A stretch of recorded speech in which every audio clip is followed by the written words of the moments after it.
Engineering దిగ్గజం ఎల్&టీ ప్రముఖ AI chip తయారీ సంస్థ ఎన్విడియాతో కలిసి భారత్లో గిగావాట్ స్థాయి ఏఐ ఫ్యాక్టరీ మౌలిక సదుపాయాలను నిర్మించడానికి ముందుకొచ్చింది. భారత్ను ప్రపంచ ఏఐ శక్తిగా తీర్చిదిద్దడమే లక్ష్యంగా ఈ జాయింట్ వెంచర్ ప్రకటిస్తున్నట్లు వెల్లడించింది.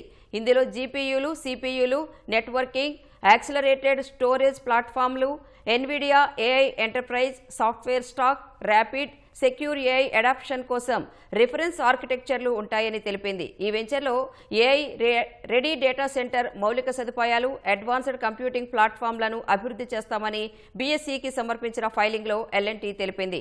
భారత్ను వ్యూహాత్మక హబ్గా ఉపయోగించుకుని పెద్ద ఎత్తున ఏఐలో పెట్టుబడులు పెట్టేందుకు చూస్తున్న సంస్థలకు సేవలందిస్తామని పేర్కొంది. ఈ జాయింట్ వెంచర్ ఏఐ రంగంలో భారతదేశ వృద్ధికి శక్తినిస్తుందని ఎన్విడియా సీఈఓ జెన్సెన్ హువాంగ్ అన్నారు. ఇండియా ఏఐ విజన్ను సాకారం చేయడంలో సహాయపడుతుందని పేర్కొన్నారు.